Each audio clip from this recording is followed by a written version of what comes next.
Welcome viewers, design Bangla চ্যানেলে আপনাকে স্বাগতম। তো বন্ধুরা, আজকে আমি খুব সুন্দর আরেকটি ভিডিও আপনাদের সামনে নিয়ে আসলাম। তা হলো কীভাবে একটি ইনভলভ ডিজাইন করবেন এবং সেটিং দেবেন। তো দেখুন, আমার সম্পূর্ণ একটা তৈরি করা ইনভলভ ডিজাইন। তো আমি এটা সর্বপ্রথম আপনাকে দেখাবো সাইজ নেবেন কীভাবে, তারপর ডিজাইন করবেন কীভাবে, তার সব শেষে সেটিং দেবেন। সেটিং দেওয়ার ক্ষেত্রে কী কী নিয়ম অবলম্বন করতে হবে এবং কাটিং মার্ক কীভাবে দিতে হবে, ক্লিপার মার্ক কতটুকু রাখতে হবে, সব আজকে এ টু জেড আপনাদেরকে বুঝিয়ে দেবো। বা প্রিন্টিং প্রেসে কীভাবে ফাইনালি আউটপুট ছাড়তে হয়। তো দেন আমি এটাকে একটা কপি করে এখানে রাখতেছি। তো সর্বপ্রথম আমি এটাকে একটু আনগ্রুপ করে আপনাদেরকে দেখাবো যে আমি এটার সাইজ কতটুকু নিয়েছিলাম। তো এখানে আমি ডাইমার্কটা একটু অন্যখানে প্লেস করি। তো এখানে আমি ডাইমার্কটা নিয়ে আসলাম। হ্যাঁ, তো কন্ট্রোল জি দিয়ে গ্রুপ করে রেখে গ্রুপ করে রাখার পর আমি প্লাস টু দিয়ে এক এক করে ধরে নেব। তো আমার বডি সাইজটা হচ্ছে দেখুন 4.5 9.5, ঠিক আছে। 4.5 9.5 হচ্ছে বডি সাইজ। তাহলে আমি এই অনুযায়ী একটা কাজ করতেছি। তাহলে আমি এগুলোকে সব ফেলে দিই। হ্যাঁ, ফেলে দিই, এটাকে আনগ্রুপ থেকেও রিলিজ করি। যাকে এখন আমার রেক্ট্যাঙ্গেল থেকে আমি এটা সাইজ নিয়ে নিলাম 9.5 4.5। যেহেতু আমি এটা A4 একটা ইনভেলপ তৈরি করব, A4 কাগজ, A4 কাগজে ইনভেলপ ডিজাইন করতে হলে আপনার খামটা ছোট হবে। হ্যাঁ, তো জাস্ট এমনিতে ছোট লেটার বা চিঠি ঢোকানোর জন্য যে খামগুলো তৈরি করা হয় এটাকেই ইনভেলপ বলে। ইনভেলপ বিভিন্ন ধরনের হয়। আমার এই ইনভেলপটা দেখতেছেন মাথায় এদিকে এদিকে চিঠিটা ঢোকানো হবে। আরও কিছু ইনভেলপ আছে মাথায় এদিকে হয়, ওটা হচ্ছে ইনভাইটেশন কার্ড টার্ড অন্যান্য কিছু ঢোকানোর জন্য, বা দাওয়াতপত্র এবং বিভিন্ন প্রোগ্রাম বা অনুষ্ঠানের চিঠিপত্র ইত্যাদির জন্য এরকমভাবে করা হয়। তো ইনভেলপ অনেক ধরনের হয়। তো আজকে আপাতত আপনি এইটা কাজ শিখুন। তো সর্বপ্রথম আমি দেখুন এই যে 4.5 9.5 সাইজ নিলাম। সাইজ নেওয়ার পর অবশ্যই আমাকে পিছনের দিকে পেস্টিং মার্ক রাখতে হবে। পেস্টিং মার্ক কতটুকু নেব? পেস্টিং মার্ক বড় জোর আপনি 1/2 ইঞ্চি রাখতে পারেন, সমস্যা নাই। 1/2 ইঞ্চি, তা আমি 1/2 ইঞ্চি রাখতেছি, 0.5 দিলাম, 1/2 ইঞ্চি হয়ে গেল। দেন এখন আমার মাথা এই ঠোঁটটা রাখতে হবে। ঠোঁট কতটুকু রাখবো? আমি ঠোঁট নিব 1.5 ইঞ্চি। 1 ইঞ্চিও নিলে হয়, আপনি 1.5 ইঞ্চি নেবেন, কারণ যেহেতু আমি জায়গা পাচ্ছি 1.5। তো আমার 1.5 ইঞ্চি নেওয়া হয়ে গেল। হ্যাঁ, তো এখন মেন পয়েন্টে আসি। আমার যেহেতু বডি সাইজ 4.5 9.5, তো আমার বডি সাইজ কত? 4.5। এটুকুতে আমার হিসাব করতে হবে যে 4.5 হলে পরের পার্টটুকু কোন সিস্টেমে বা কতটুকু নিতে হবে। তো আমি এই যে এইটা যে সাইজটা নিছি বা কাজটা করছি, এটার পেস্টিং হবে কিন্তু এই যে এই খামটা দেখতে পাচ্ছেন এর অপোজিটে মাঝামাঝি পয়েন্টারে একটা পেস্টিং সিস্টেম হবে। এটা কিন্তু ভালো দেখা যায়। তো আপনি আরেক সিস্টেমেও করতে পারেন। আপনি সোজা এখানেই পেস্টিং দিয়ে দিতে পারেন। দেখুন, আমি এভাবে চাইলে এভাবেও পেস্টিং দিয়ে দিতে পারি। এখানে 4.5 নিলাম, নেওয়ার পর এখানে একটু 1/2 ইঞ্চি বাড়াই দিলাম। বাড়াই দিয়ে এখানে 1/2 ইঞ্চি বাড়াই দিলে আমার কত হয়? 4.5, তিনটা ঠিক করি, 4.5। এখানে যদি আমি 5 দিয়ে দিলাম, 5। এভাবেও কিন্তু আপনি আউটপুটটা দিতে পারেন। এই পেস্টিংটা চলে যাবে কোথায়? এই পেস্টিংটা সোজাই মাথায় এখানে কোনায় চলে যাবে, ঠিক আছে। তো আমরা এভাবে করব না, আমরা ঠিক এনভেলপ এভাবে করলে এনভেলপটা শক্ত বা হার্ডি হয় এবং দেখতেও সুন্দর হয়। তো এই জন্য আমরা এনভেলপটা এভাবে কাজ করি। হ্যাঁ, একদিকে দেওয়ার প্রয়োজন নাই। তো আমি সর্বপ্রথম এটাকে নিয়ে নিলাম। যেহেতু আমার এই সাইজটা কত আছে, এখানে এই অবস্থা বর্তমান হাইটের সাইজ আছে 4.5, তাহলে এটাকে আমি 4.5 থেকে একটু বেশি নিতে হবে, 2টা করে, ঠিক আছে। 2টা নিলে যাতে 4.5 থেকে 4.5 যেহেতু আছে 5.5 বা 4.5 না 4.5 অথবা 5 যাতে হয়। হ্যাঁ, তো সেই অনুযায়ী আমাকে কাজ করতে হবে। তা এখানে দেখুন আমি কি নিছি, 2.5 ইঞ্চি করে নিছি। তো আমি এটাকে ঠিক এভাবে 2.5 ইঞ্চি করে নিই, নিচে পিন করে দিলাম 2.5। তো ঠিক এটাকেও পরে দেখি 2.5 এ রাখবো। 2.5 এ রাখলে আমার সাইজটা কত আসে? এদিকে আসতেছে 11.5, কাগজ সাইজ আমার 9 11.5, আর এদিকে হচ্ছে 9.25 হলো। তো এটাকে আমি নিচি 2.5 ইঞ্চি, এটাকে নিব আমি 2 ইঞ্চি, ঠিক আছে, 2 ইঞ্চি। এখন দেখি কত দাঁড়ায়, 2.25 নিব এটাকে। দেখি আমি এটা 2.25 নিছি না? হ্যাঁ, 2.25 নিব। 2.25, 2.25। 2.25 কেন নিলাম এবং এটা 2.5 কেন নিলাম? তো এখানে দেখুন আমার এই দুটা সাইজ নেওয়া লাগবে, এটার উপর ডিপেন্ড করে। এটা যে 4.5, তাহলে 4.5 অবশ্যই থাকবে। 4.5 এর পর আরো একটু বাড়তি একটু বেশি নিব। সেই জিনিসটা কেন নিলাম আমি দেখাই। ধরুন আমার এটা পেজ সাদা ব্ল্যাঙ্ক থাকবে, তো তারপর আমি এটাকে এখানে নিয়ে যেতে পিছনের দিকে মুড়ে যাচ্ছে কাগজটা। এখন এ দেখুন আমার ফ্রন্ট সাইড তো এটা ডিজাইন করা থাকবে, ঠিক আছে। এখন এই যে কাজটা দেখুন, এইটার পেস্টিং কোথায় ছিল, এখান থেকে মুড়ে এখানে বসবে, এখানে যদি ক্লিক হয়ে মুড়ে এটা, আর এভাবে আমরা পেস্টিং এর জায়গা এতটুকু রাখি।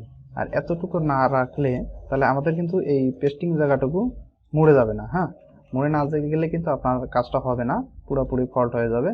মানে পেস্টিং যদি দিতে না পারেন তাহলে তো আপনার ডিজাইনটা সম্পূর্ণ হলো না, বা আপনার কাজটা তো আর জোরে নিতে পারবে না। তারপর আমি কি করছি দেখুন, এটাকে আমি 5 মিলি করে গ্যাপ করে দিই, 5 mm।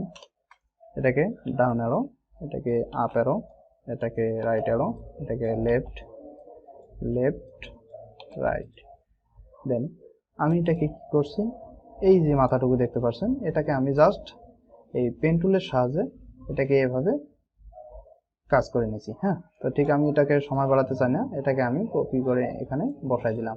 দেখুন আমি কিন্তু ঠিক এতটুকুই এভাবে পেন টুলের সাহায্যে কাজটা করে দিচ্ছি, আপনারাও চাইলে এভাবে করে নিতে পারেন। হ্যাঁ, তো গেল আমার কিন্তু ডায়াগ্রাম তৈরি করা শেষ।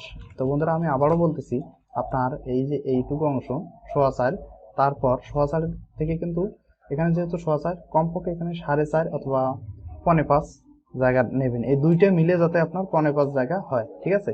এই দুইটা এখান থেকে ক্লিক হওয়ার পর বসে যাতে 4.5 অথবা 4.5 হয়, এই 1.25 বেশি হতে হবে দুইটা মিলে, তাহলে আপনার জায়গাটা ঠিক হবে, বা পেস্টিং খুব সুন্দরভাবে বসে যাবে। আর পেস্টিং যদি ঠিকভাবে না বসে তাহলে কিন্তু আপনার কাজটা হবে না। তো দেন আমার এটা কাজ গেল, আমি জাস্ট আপনাদেরকে দেখাইলাম। তো এই কাজটা করছি কেমন দেখুন, আমি পেন টুলের সাহায্যে, এই পেন টুলের সাহায্যে আমি এখান থেকে শেপ নিয়েছি, শেপ নিয়ে এটাকে কাজ করছি। দেন এটাকেও একটা শেপ দিছি, শেপ দেওয়ার পরে এটাকে একটা কালার শেপ দিছি। দেন এটাকে আমি অনলাইনে সার্চ করছি কি, ফ্লাওয়ার ভেক্টর। ফ্লাওয়ার ভেক্টর নামে আপনি অনেক এই নেটে সার্চ দিলে পাবেন, যেমন ফ্লাওয়ার ভেক্টর। এই যে এখানে ভেক্টর ফ্লাওয়ার নামে আমি সার্চ দিচ্ছিলাম, দেখুন এখানে অনেক ভেক্টর পাওয়া যাচ্ছে। তো আপনি চাইলে সরাসরি এটাকে রাইট ক্লিক করে কপি করে আপনার এখানে নিয়ে আসতে পারেন। নিয়ে আসার পর এটাকে কিভাবে কাজ করবেন, মানে এখন তো আছে জেপিজি আকারে।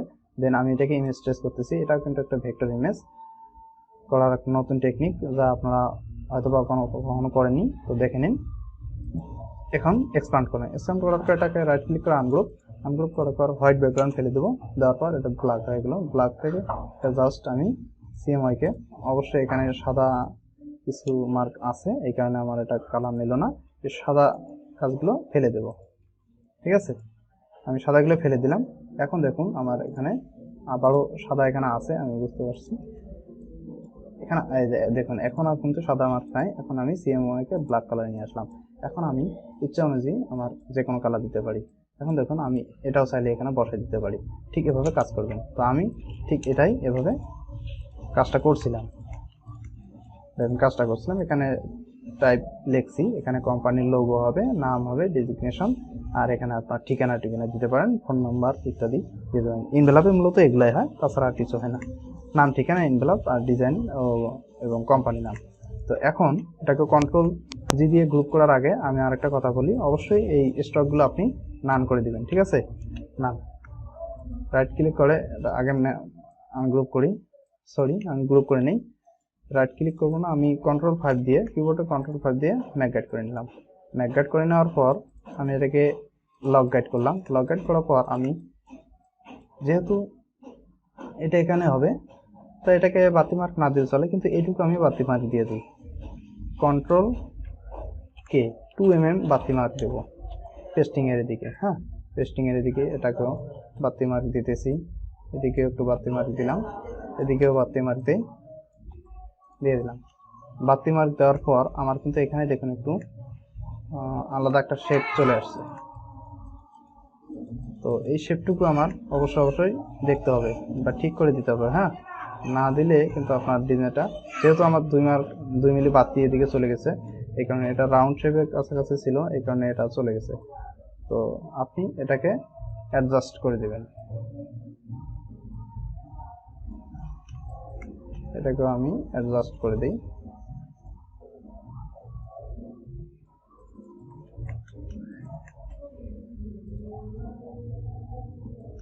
অ্যাডজাস্ট হয়ে গেছে। তো নো টেনশন, এখন আমি এটাকে নির্দ্বিধায় ছাপতে পারবো। তো এদিকে আমি বাতি মার্কটা দিলাম না, চাইলে দিলেও দিতে পারেন, আমি দিলাম, হয়ে গেল আমার বাতি মার্ক দেওয়া। তো এখন আর আমি অন্য কাজ করবো না, জাস্ট সেটিং দেব। কন্ট্রোল যদি গ্রুপ করে রাখলাম, গ্রুপ করে রাখার পর এখানে দেখুন 9 11.5।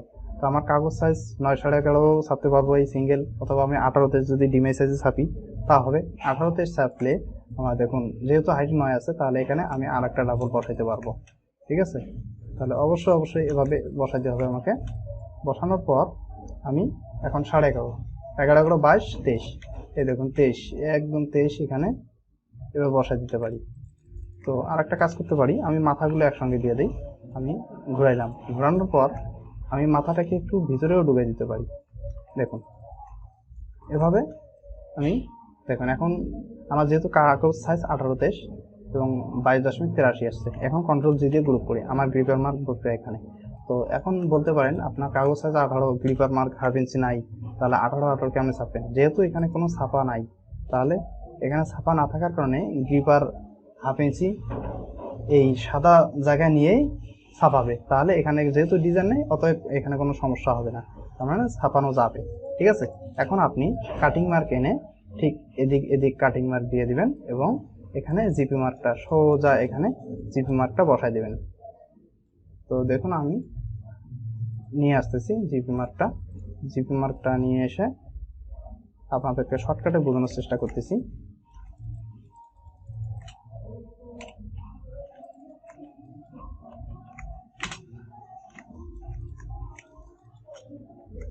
তো এই হলো আমার জিপি মার্ক। হ্যাঁ, জিপি মার্ক আমি কালার মার্কগুলো সাইডে দিয়ে দিব।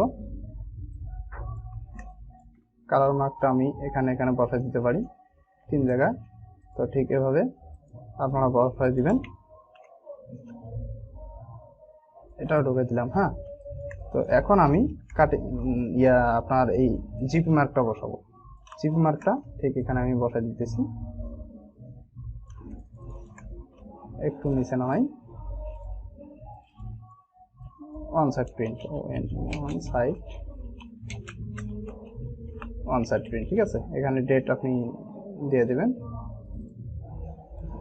25 11 22, হয়ে গেল। আমি এটাকে ফেলে দেই। এখন আমার এটাকে বাড়তি হয়ে গেছে, এটাকে একটু এদিকে নিয়ে আসি।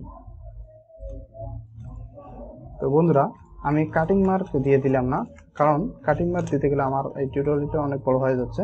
তো এখন আপনি কাটিং মার্ক দেবেন কীভাবে? কাটিং মার্ক ঠিক এই যে বর্ডারগুলো দেখতে পাচ্ছেন, অবশ্যই আপনার কাটিং মার্কগুলো দিয়ে দিতে হবে। এদিকে এই যে কাটিং মার্ক, এই সোজায় বর্ডারটা এই সোজায় দিবেন। হ্যাঁ, বর্ডারটা আপনার কাটিং মার্কটা দিতে হবে ঠিক এভাবে বসায়া, এখানে কাটিং মার্ক এই সোজা দিবেন, ঠিক এই সোজায়, এই মাথায় দিলে হবে না, এভাবে চারদিক দিয়ে আপনি কাটিং মার্কটা দিয়ে দিবেন, তাহলে আপনার ডিজাইন কমপ্লিট হবে এবং আউটপুট রেডি, একটা সিটিপি প্লেট ছাড়ার জন্য রেডি। এখন আপনি আউটলাইন করে সিটিপি প্লেট ছাড়তে পারেন। এখন দেখুন আমার 18-23-এর মধ্যে একটা টিপি প্লেট ছাড়তে পারতেছি। তো বন্ধুরা, অবশ্যই ভিডিওটি কেমন লাগলো বা কতটুকু জানতে পারলেন অবশ্যই কমেন্টে জানাবেন। তো ধন্যবাদ, ভালো থাকবেন, সুস্থ থাকুন, গুড বাই।